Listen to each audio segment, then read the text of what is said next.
Welcome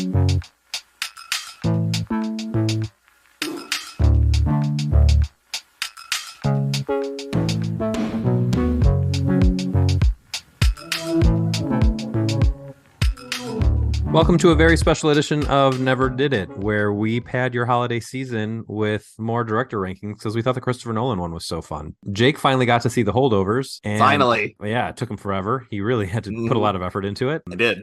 I did not. I got to see it before it came out, and I got a t-shirt for free. So well, that's not fair. You know what? I meant to wear it today, and I forgot. So anyway, we're going to rank all 8 of Alexander Payne's feature films. Probably will not take us quite as long as it took to talk about the Nolan movies, but I don't know. Who knows? We'll see what kind of conversations we get into.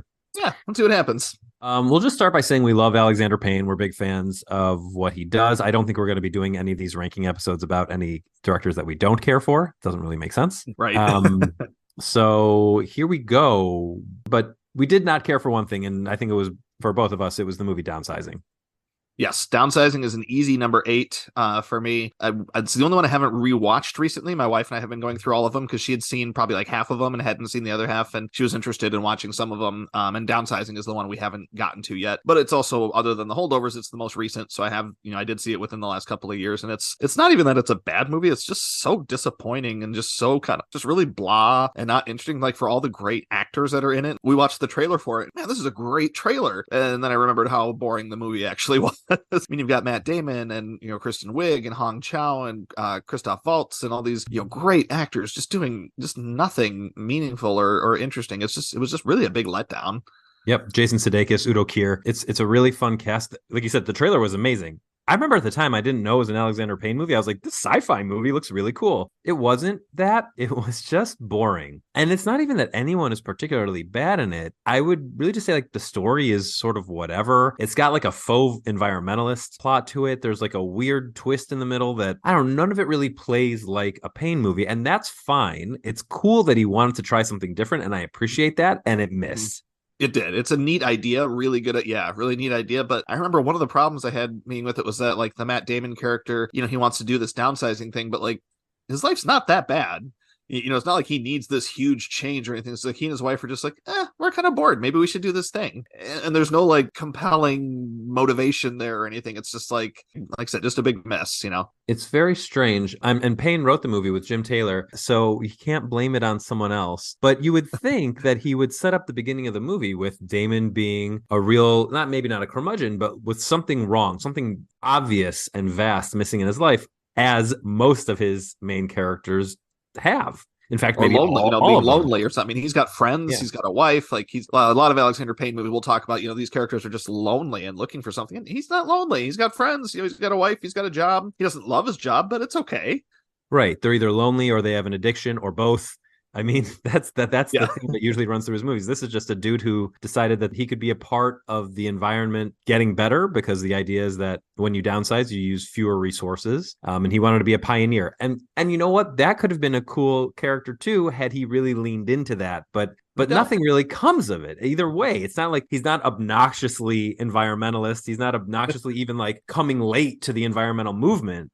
It's just not. It's just. And then there's all this stuff with Hong Chow and classism and things like that. So she was on the Mark Maron podcast, WTF. Oh, and she talked about how she was really criticized for her performance in this movie because they felt that people in her community, I think she's Vietnamese, felt that she was doing a caricature. But I thought she did a very nice job. Now, I'm a white guy, so I don't have as much room to criticize. But having just watched a bunch of Disney movies, I've seen a lot of really nasty Asian characters, and I thought hers was like very sweet, and she was one of the highlights of the movie, frankly.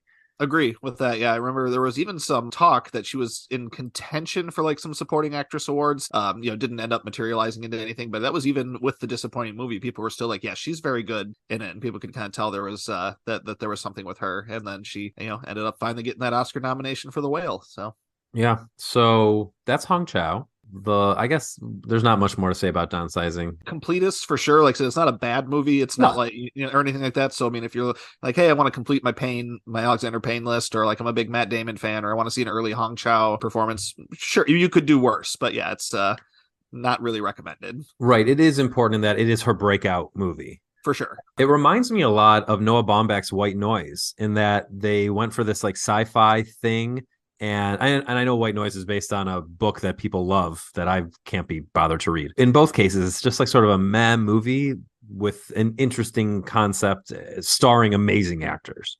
Yeah. Yeah. And hey, also too, if you've done 8 movies and there's really only one of them that was disappointing, you're still doing pretty good.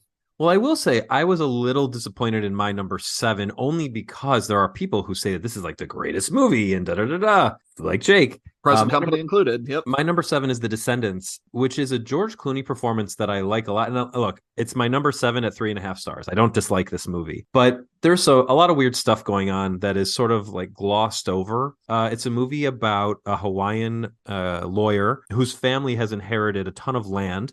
There's this whole side plot about what's going to happen with the land, and a lot of folks in Hawaii. Did I mention that it's in Hawaii? And his neighbors are all very concerned about what his family is going to do with this land. They stand to make a lot of money if they sell it to developers, but also they could give it back to the island. And at the same time, his wife is in a boat accident and is not in hospice, but she's on her way out. Yeah, she's in a coma that she's not going to wake up from, basically. Yeah. And so he has to get his kids, who are very troubled, his 2 daughters, get them together. There's a bit of a like zany quest to find the man that his wife had an affair with, and that is a bonding opportunity for him and one of his daughters. But there's a lot of weird things here that didn't sit quite well with me. One being, and they address it a little bit, they paid a little bit of lip service, is how white the cast is in this Hawaiian movie. Mm. Now, it's one thing for George Clooney and his family to be white and for his extended family to be white, because that creates an interesting tension around what's going to happen to this land. Are these people going to do the right thing and give it back to the country or to the state? Or are they going to exploit it for money? Where I felt it was weird was there is only one, or I guess 2, a mother and a daughter, are the only native Hawaiian actors in the movie, and every single other person with a speaking role, of which there are many, are white. His wife and all the people around her are white. All her friends are white. All his friends are white. The guy that she had an affair with is white. His whole family is white. My cat is making noise. Hold on one second. And it's just very strange that you'd set a movie in Hawaii and make a part of your plot be that this family is white and that they own all this land that they inherited from their Hawaiian great ancestor. But then you've not given the opportunity to employ Hawaiian actors, of which we know there are many. We've seen Forgetting Sarah Marshall. We know what's going on here. Oh yeah. They could have done that, but at least George Clooney, they did say that they were one of the first white families to own any land in there, because it was part of a mixed, there's a mixed marriage with King Kamehameha or whatever, that they mentioned that. And I know it's based on a book which I have possession of, but I have not read, and I just wonder if the book was like specifically about these white characters, or if that was just a casting decision. But here's the thing about movies, and it's such a great thing about adapting movies, is you can do whatever you want. You sure can. Yeah. And he didn't. I think George Clooney is awesome. I think Beau Bridges in his 5 seconds is really fun. He's in 2 scenes, and they're both pretty good. Shailene Woodley's fine. I've never been a huge fan. She's really good in Dumb Money.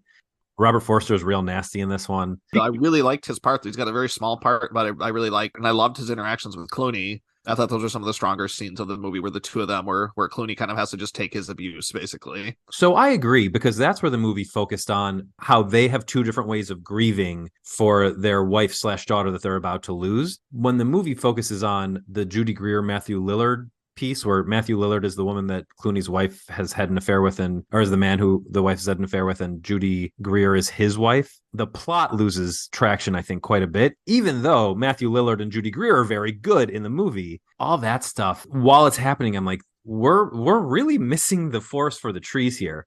But what it does give us is a really nice scene at the end, where Judy Greer, now knowing that her husband's had an affair with this dying woman, has to deal with all the emotions around that. So I actually think this movie would have been a lot better had they just not put it in Hawaii.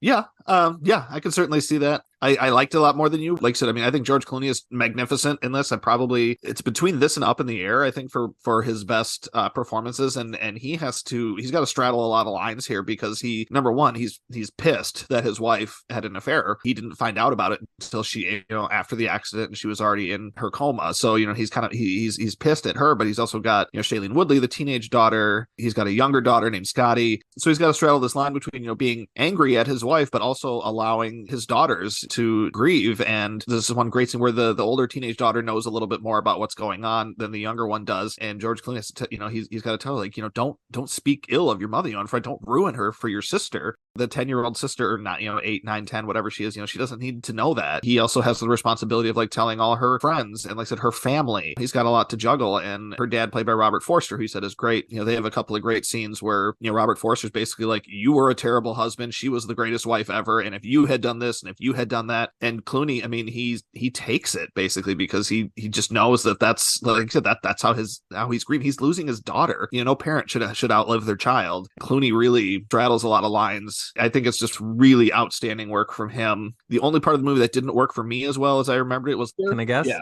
Nick Krause. Yes. He's bad. He's bad. Like, I remember him being like kind of light comic relief, but then I was like, nope, this movie does not need him at all. His stuff isn't that funny. Got one nice scene with Clooney, doesn't really add a whole lot to the movie. So he was really the only part of it that I didn't particularly care for. But yeah, I mean, Clooney's got so much of it. Yeah, he's in more than I remembered too. And it's like, this part isn't just working for me, but the rest of it, for me, worked very well. And you've got some actors who maybe you wouldn't expect to be in doing some of this dramatic heavy lifting. Like, you've got Rob Hubel in a small part, who I love.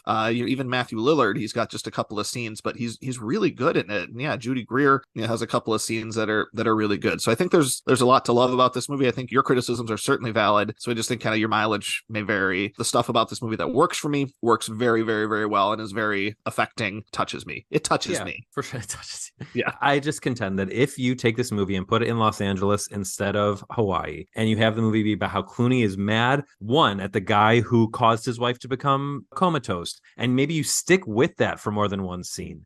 And then he's also mad at his wife, and he's frustrated with his daughters, and he's got a terrible relationship with his father-in-law. Like those, like you said, all those things, they're what work about the movie. This stuff about the land, even as a redemption for him, I don't know. It feels tacked on to me. And it probably is what the book is about, but I don't care.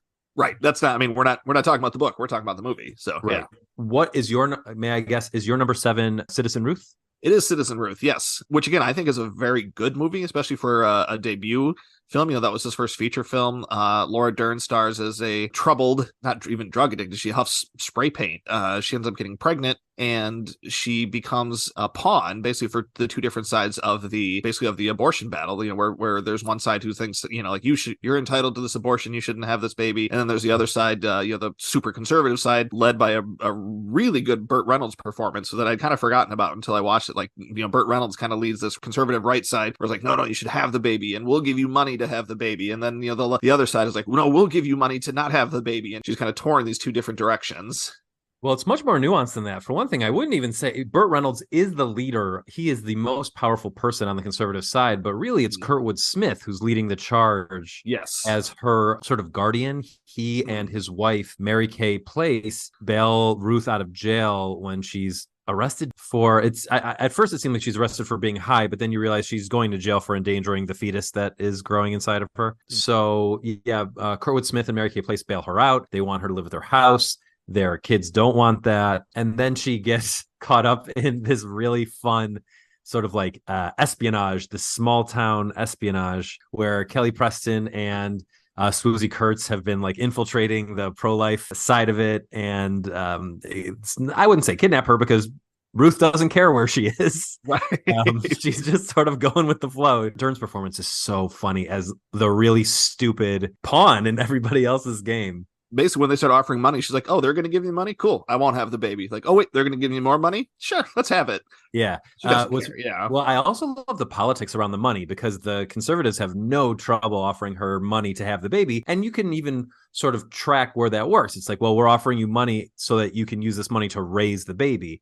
Right. And then the pro-choice group does not want to offer her money because they don't like the way that looks. And like, what are they really giving her money for? Like, they're already going to pay for her abortion. Right. What would they be giving her money for? So the guy who actually does offer her money, played by MC Gainey, in the most significant film role I've ever seen him in, he's just like, I'm a biker. I don't care. I believe in this and I'll do this. Like, I'm a veteran and I'm a biker and screw it.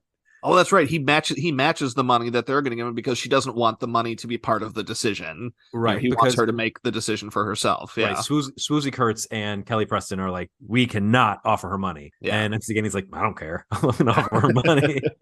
It's a blast. I think I like this about as much as I like The Descendants. But what I love the most about it is, in hindsight, it is such a great sign at what Payne's career would be. Mm-hmm. Yeah, I think it's that number one, and then I think I mentioned debate. The abortion debate between left and right. You watch this movie from 1996, and like, not much has changed. Yeah. It's like very similar to to how things are now, and I don't want to spoil the ending again necessarily. It's not like a big twist ending or anything, but I really think this movie has a perfect ending. Mm-hmm. I think Laura Dern, like you said, is just phenomenal in it. It's just such an interesting part for her. It's a great debut for Payne and a great sign of like the just the kind of worlds and characters that he could create. Yeah, I think I like Citizen Ruth a lot. Sure. So that's your number 7. It is still my number 7, but yeah, I like it a lot. It's my number 6, but I actually think that I like it more than my number 5. And my number 5 is Election. Now, I know everyone is crazy for Election. Crazy for Election. And I think Election is very good. And it is one of the most tightly plotted and paced movies that I've seen in a long time. It is a perfectly constructed movie. And it's well acted. Like, Matthew Broderick plays a real funny scumbag in it. Reese Witherspoon is it's Phenomenal. Really breakout role, and she's great in it. And I know when we were talking about it, Chris Klein, it's really like his one interesting role, unless you're a big American Pie fan, which no one really is anymore. And I was watching this and thinking Chris Pine could have had Keanu Reeves' career if he just like worked on it a little bit. Right. Yeah, I mean, he had something. In Election is my number 6, so we're right. Oh, great. Yeah, so we're kind of right in there. And again, to be 6th on this list is pretty good company because I love Election. That was the first Payne movie that I saw. I remember going to the theater to see it with my brother and this girl I was dating at the time and one of her friends. And the girl I was dating at the time, very conservative, very Christian. Did not enjoy this movie at all. That's my memory of seeing it at the theater. But yeah, I saw it before I saw Citizen Ruth. I had to see that later on video once I found out who Alexander Payne was and everything. But yeah, I think Election is outstanding. I actually only saw Citizen Ruth for the first time a month ago in getting ready for Holdovers to come out. Yeah, Election's very good. It's interesting because Election 2 is Alexander Payne's next movie, so it'll be interesting. Is it really? Yep. I was going back to Tracy Flick. Great character names too. Like Roger Ebert said that the great characters always have great memorable names, and like Tracy Flick, like I'll never forget that name. As of right now, the sequel is called Tracy Flick Can't Win. That's interesting. Yeah, I like this movie a lot too because I think in a different person's hands, Matthew Broderick's character would have ended the movie in a really desperate place. Now, he does end the movie in a sort of desperate place. Like he's living in a crappy apartment, but he lives in New York. And as someone who has lived in many a crappy apartment in New York, I can tell you that is a perfectly fine life to live. And you can totally trick yourself into thinking that you don't live in squalor because you have the city. You won't spend much time at home. And I like that he gets his tiny measure of revenge against Tracy Flick. It's so funny. God, what a funny little moment. And Broderick, I mean, you just got to give it up for him. Like he leans into like the pathetic, petty, just sad nature of this, like just this sad little school teacher from Omaha who's just got nothing, just doesn't have much going on in his life. And Broderick just plays the hell out of it, man. Like he and Reese Witherspoon together, they just have this dynamite chemistry that I was not expecting. When I saw it, they play off each other so well. Gosh, it's a great movie, I think. So I have a feeling that the rest of our list is going to remain pretty close with just The Descendants being the misplaced thing. Your number 6 was Election. My number 5 was Election. Is your number 5? I think it's about Schmidt.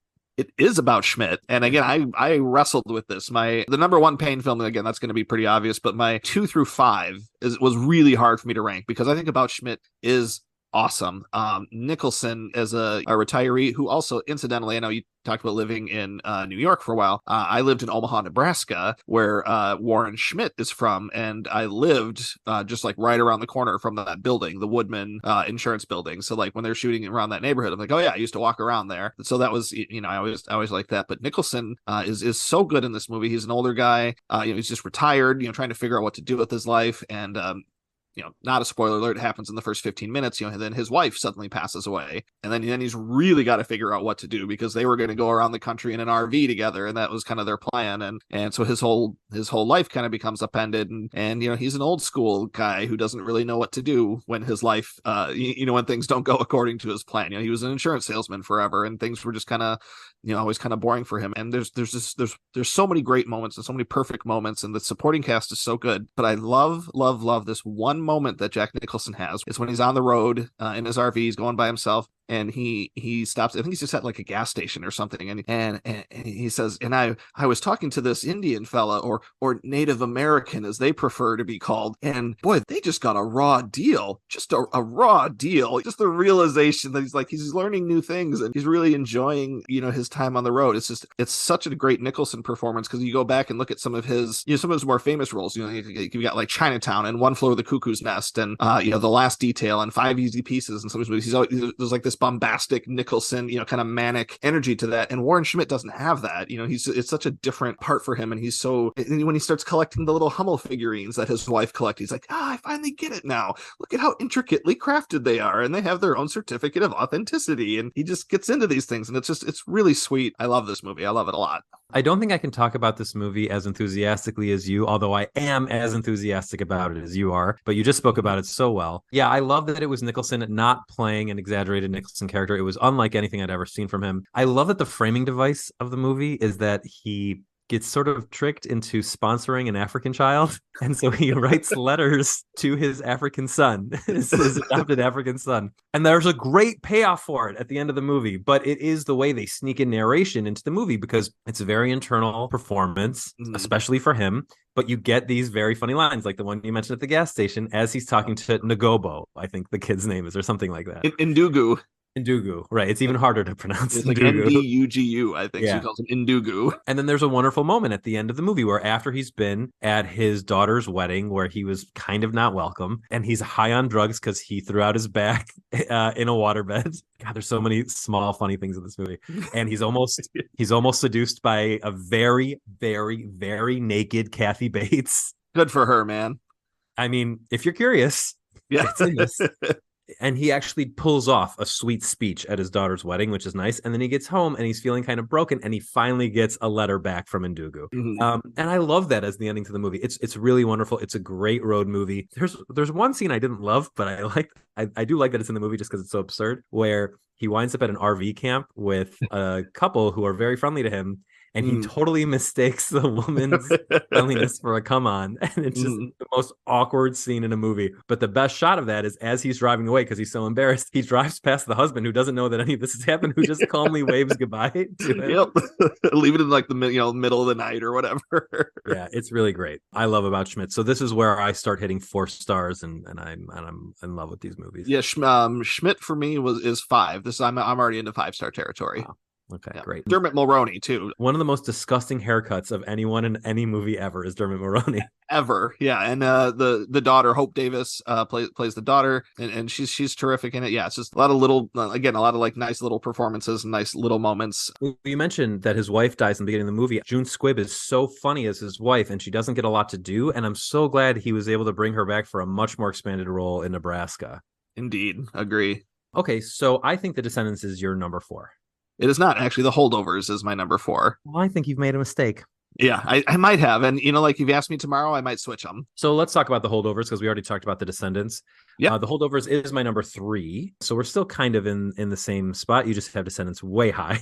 But I think our order, aside from that, is the same. So we both just saw this. I love this movie. As people probably have heard us mention, Paul Giamatti is Jake's spirit animal. There used to be more of a resemblance, not as much anymore, but yeah, he's so great. We love Paul, and he's wonderful in this as a guy who drinks a ton and is lonely, and for reasons we learn throughout the movie, never left where he started. Actually, pretty similar to his character from Sideways, but less angry, more acerbic, less angry. and probably a little more lovable than his character from Sideways. I think so, yeah, because like I said, as you learn throughout the movie, some of the reasons why he's stayed where he is, and some of the reasons why he doesn't, have a female companion in his life. When you kind of learn some of these reasons, you're like, okay, some of this makes sense. Whereas in Sideways, like you're just not letting yourself be happy. So yeah, there's some similarities here, but I agree that it's a bit of a softer, maybe even an older version of his character from Sideways, which makes sense because 20 years between those two movies. Giamatti the actor is older, right.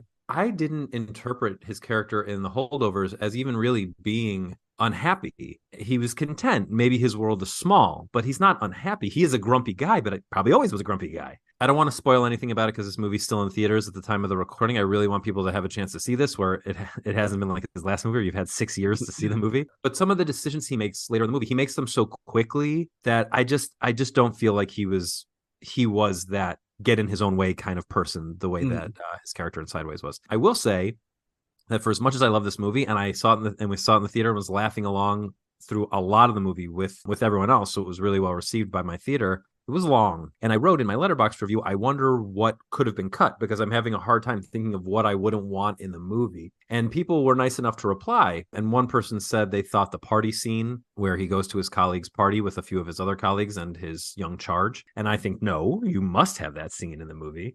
That's a big scene. Yeah, that's really important. The only thing that I would cut, if I had to get it down to 2 hours, is the stuff where the eponymous holdovers, these kids who are not going home for the Christmas vacation, this initial scene where there's like 5 or 6 of them, I would have cut that out and just gone straight to the one kid being the only person left at school. Now, I get that that's less believable. Like the way they got to it is more believable. There's 6 of them. One of them invites everybody on a ski trip, and only our main character can't go because they can't get a hold of his parents. Right, because his mom and her like new husband are going. This is like the only time they could have a honeymoon, apparently. Right.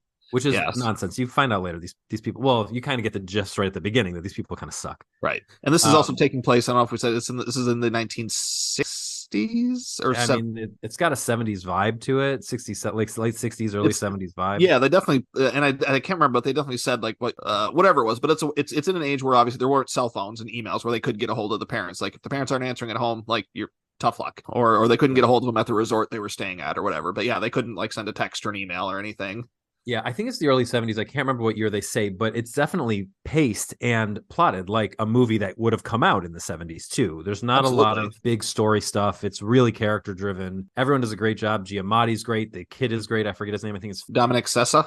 And yeah, even the supporting, like Divine Joy Randolph is awesome. Carrie Preston is like better than I've ever seen her in anything. Yep.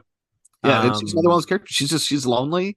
And you kind of get this ragtag, this kind of motley crew of her and a teacher and a teenager. They end up together for the holidays, and they just kind of have to make the best of it. Yep. And then there's fun little cameos from Gillian Vigman and Tate Donovan near the end of the movie, which are just it's just nice to see them. I like them when they show up. Yeah. Okay. Is Descendants next? Yes, Descendants is number 3, and again, I could order these in a lot of different ways, but we already kind of talked about it at length. But yeah, there's the parts of the Descendants that work for me on a very deep level, and I do still really love it, and I think Clooney is just magnificent in it, and I think it's his best performance. Cool. I don't know. I mean, I don't think that, although it's definitely top. I don't know. Like, I like his like really showy performances, like Oh Brother and Out of Sight, and I love Out of Sight. Yeah, that's another underrated movie. Yeah, for sure. All right, so then at number 2, we both have Nebraska. We do. What an amazing movie. I really loved this, and I remember loving it when I saw it. It had been a little while since I've seen it, but I love so much about this Bruce Dern character, where he just needs something to do. He's an elderly guy. He's not allowed to drive anymore, with good reason, but he gets one of those letters in the mail, hey, you won $1 million. Which obviously you didn't win, it's all this fine print or whatever. They just want you to buy magazines or something, but he takes it literally, and he decides that he needs to go from Billings, Montana to Lincoln, Nebraska to collect his $1 million. And since he can't drive, he decides he's going to walk. And he is very determined in this, despite what his wife, who, as you mentioned, played by June Squibb, just a phenomenal role. And then he's got his two sons played by Will Forte and Bob Odenkirk. And Will Forte is a little bit kinder and gentler than his mother and his brother, and he indulges his dad a little bit, and he decides, you know what, like if he's this determined to go on this trip, I'm going to drive with him because, number one, I can make sure he's okay, and number two, he wanted to spend some time with his dad because he knows, that he has a limited amount of time with his dad left. So it's another road movie. It's a bit of a buddy movie, even though it's father and son, the dynamic they have, but it's just there's just a really beautiful movie. It's shot so gorgeously in black and white. The plains territory that they're in, and just everything about the way it looks. I loved so much of this movie, even more so than I remembered. I don't understand why Will Forte hasn't done more dramas since this movie came out, or even like drama. He's really good. He did The Laundromat, and that's like kind of it. That was a big disappointment. Well, but at least Soderbergh got him doing something. Yeah, true. I like to think of this movie as the straight story, but black and white and angry. There's just so much of this feels real to me. Like just the grumpy parents, like I mentioned earlier, June Squibb is in a ton of this, and she's so funny. She shows her vagina to a grave at one point. It's the funniest thing in the world. They're just so nasty, the two parents, June Squibb and Bruce Dern. Bob Odenkirk and Will Forte play great brothers who like each other, but don't really like each other, but can get along enough to. Well, I think they like each other, but more so that they don't know each other very well as adults. I think it's more. It's more that sure. They just don't see each other as much. Yeah. There's this wild moment. It's not even a moment. It's a whole plot point where Devin Ratray's character, who plays Will Forte's cousin, he can't do XYZ because he was in jail because he had raped someone. And Devin Ratray is accused of the similar things in real life. So that was a weird thing to watch in 2023. Yeah. I'd seen Nebraska in the theater, but I didn't. But Devin Ratray had yet to be. Back then, he was just Kevin McAllister's older brother to me. Buzz. So that was weird. But yeah, I love it. Like the scenes where Bruce Dern sits with his brothers and watches TV and they barely talk to each other, but you can tell there's some affection there is great. The scenes where the family starts sniping at each other because they think there actually is $1 million to be had is great. The like small town gangsterism of the two cousins is great. The really nasty performance by Stacy Keach as his old friend who he may owe money to, or it's not clear who owes money to who, is great. And you get this sense throughout the movie because it starts with Bruce Dern being really just like a mean, hard to empathize with person. But as the movie goes on, you get the sense that people took advantage of his good nature throughout his life, and he's just sort of left with nothing. Yep. And I really like that. It's not character growth. He's the same character throughout the movie, but it's everyone else's coming to understand who he is as the movie goes on that I really like.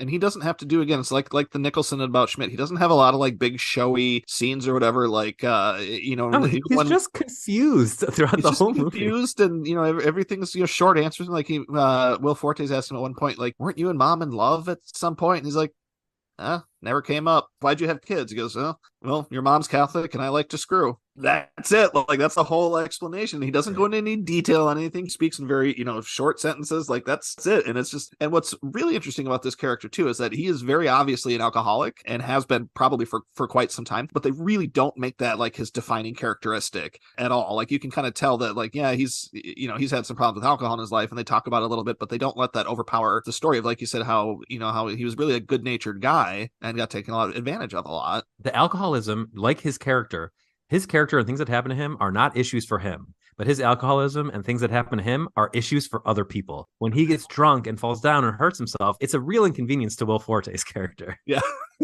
And that's how it's framed. So I like that. Even though the movie is sort of about what Bruce Dern wants to do, it's really about how Will Forte is internalizing everything that's happening to Bruce Dern. And there are no major emotional turns. Like, everyone is to everyone else pretty much who they were at the beginning of the movie, just with like a slightly better understanding after this weird weekend that they all had.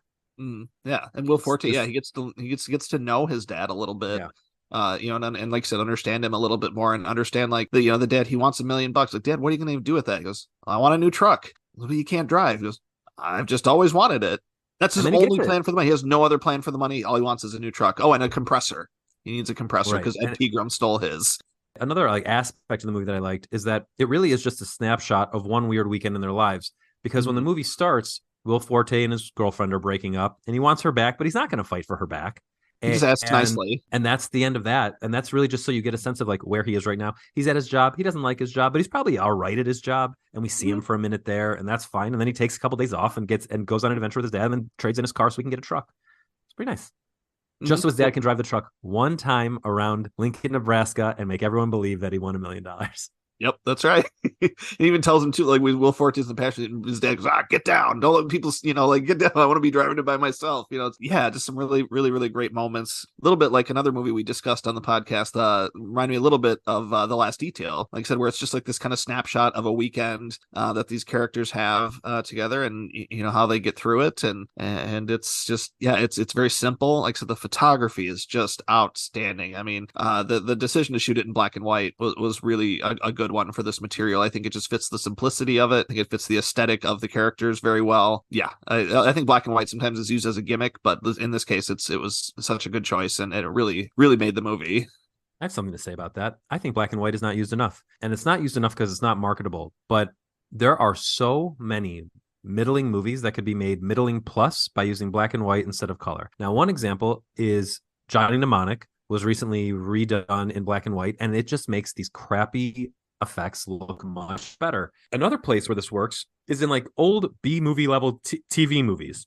So I was watching this Walter Matthau movie, as I've been watching so many of them lately. He made a TV movie called The Incident about he's a lawyer, and there's POW. Maybe I'll talk about this more when we do our 1998 episode and talk more about Walter Matthau. But anyway, there's just like, if you take out the crappy score and just let some of these scenes sit in musical silence and film them in black and white, then you remove a lot of like the color grading issues that make the movies feel very flat, and make them look more deliberately stylized. And then it's a lot of the music is what makes it sound bad. So having in this movie, doing it in black and white, look, Nebraska and Montana there's parts of them that are beautiful, but it's not the parts that this movie takes place in. Right.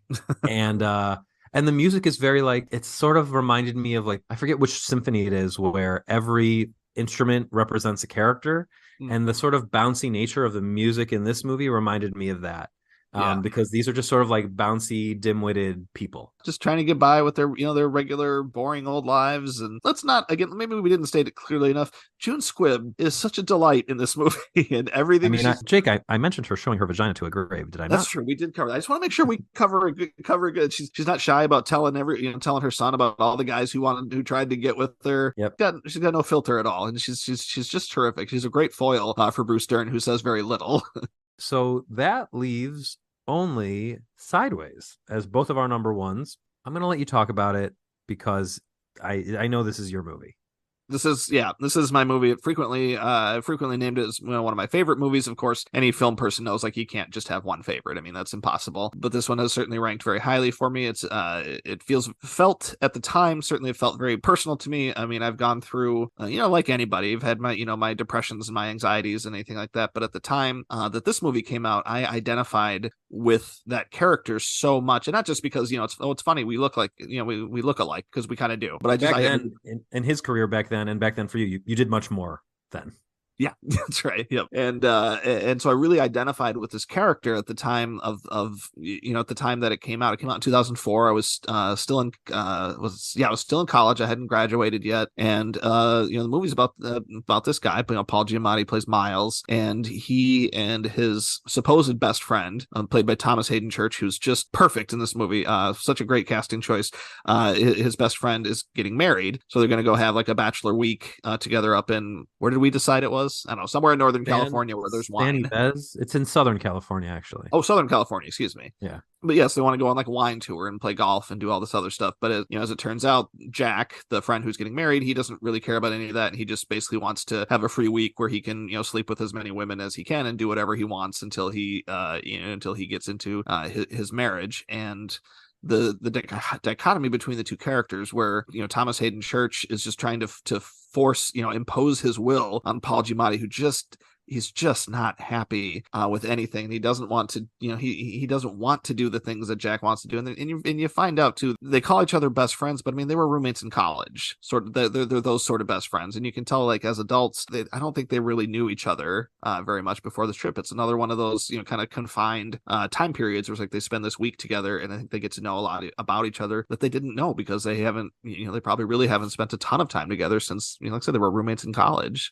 So they, and they go so they're going to this wine country, and they, meet up with a couple of women. There's Virginia Madsen in it, who is just terrific in this. There's Sandra Oh, who I was not familiar with at the time. Those are kind of the two women that they end up spending their time with that week. And of course, obviously they don't know why they're there or anything. So there's a lot of secrecy and a lot of double talk especially from the Jack character. And it's just, there's a lot of hurt in this movie. Like Paul Giamatti's he's just a very damaged individual. He's divorced from his wife, and she has somebody new in her life, and he obviously hasn't moved on from that yet. Very stuck. He's unlike the holdovers, where, like you said, he seems kind of content in this little life that he built for himself. Miles is absolutely not content. He's trying to get a book published. He's having a hard time finding an outlet for that, for someone, and just like just nothing for him. According to him, nothing is going right in his life, and he wants to have this nice time with his friend and do the things that he wants to do, like wine tasting and golf, and all his friend wants to do is pick up some strange, basically. Yeah. I mean, so there's a few things that I love about this movie. One is, when I saw it back when we were living together, when we were in college, I liked it, but I didn't love it, and then I watched it again 3 years ago, and I was like, I wasn't old enough for this movie. I didn't now, first off, it's very upsetting to realize that you're the age of characters in a movie that came out a long time ago. And even they still look old to me, even though I'm the same age as them. But I just more identified with the struggles that they were having, not in terms of like being alone. You and I are very lucky. We have good family lives, and we have good partners. We have supportive people in our lives. These folks didn't really seem to have that. But I identified with them in terms of like, realizing this is where my life is, and this is what my life is going to be, and then rebelling against that. And I spent the last up to the year 2020, I spent the second half of the 2010s really acting out. So I really identified with the Thomas Hayden Church character in that regard. But what I loved most about it was, even as these guys were so self-destructive, at no point did they ever want anything but the best for each other. They were always trying to steer each other in the right direction, regardless of how misguided their attempts may be. Like, totally. What is it Thomas Hayden Church says? He's like, oh yeah, you got to stop taking those antidepressants, you need to get your joint worked on, right, or something. He just has like the most the crudest ways of like describing that. Totally. But the reason he wants him to do that is because he sees that what he's doing for himself is not currently working. So Thomas Hayden Church isn't a doctor, but he has an idea of like what works for him. Maybe it'll work for you. MC Gainey's role in this is very funny. I did not know that my life would bring me to seeing his penis, but it did in a very close-up way. Sure did. Virginia Madsen and Paul Giamatti's love story is very sweet.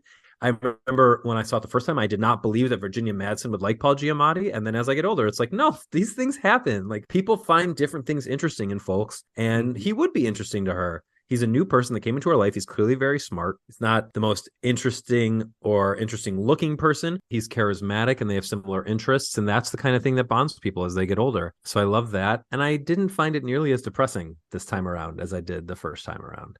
I found it kind of hopeful. What I thought was very funny watching it very recently was how similar his writing problems are to Michael Douglas's writing problems in Wonder Boys. Yeah, definitely similar. Similar in that regard. They don't know how to end their stories. They don't know how to edit themselves. They don't know how to make choices. I mean, it's interesting the way that those characters are so similar. And also they're both like struggling between their exes and the women that they could have a better future with. And now, lucky for Paul Giamatti, the woman that he could have a future with isn't married. So yeah, not anymore. She was, but she is, as Paul Hayden Church says, sans rock. There's a really great scene where they stop and visit Miles' mother. And you can tell Jack absolutely doesn't want to be there, but he, puts on his Jack's an actor too, by the way, but he's been reduced to like, voiceover work in roles, which he doesn't outwardly seemed bothered by that, but I think internally there's a thing where like that's not enough for him. Like he likes the attention, and he likes being kind of like an alpha type of male. And I think like voiceover work, I think he'd rather be like still a soap opera star like he was before. And I think he doesn't let that stuff affect him as outwardly as Miles does. His disappointments of where he is in life, he tries to shove it down under whatever it is that they're doing. And I love when they go to the wine tasting scenes too. Every single one, Paul Giamatti's all he's got to smell it and do the whole swirl it around and do all this wine tasting stuff, and then there's Thomas Hayden Church who just drinks it and tastes pretty good to me. Every single one of them, they all taste pretty good to him. He has no idea. Well, it's funny because Paul Giamatti is there with all his like swishing and spitting and going through the motions, and Sandra Oh is like very nice about it because that's her job, and then Thomas Hayden Church just rolls in with his I like it because his goal is not to drink wine but to drink Sandra Oh, and successful. Yeah, it's a funny dynamic between them. So yeah, easy number one there. top work from Alexander Payne. Maybe one day we'll see this Japanese remake that happened.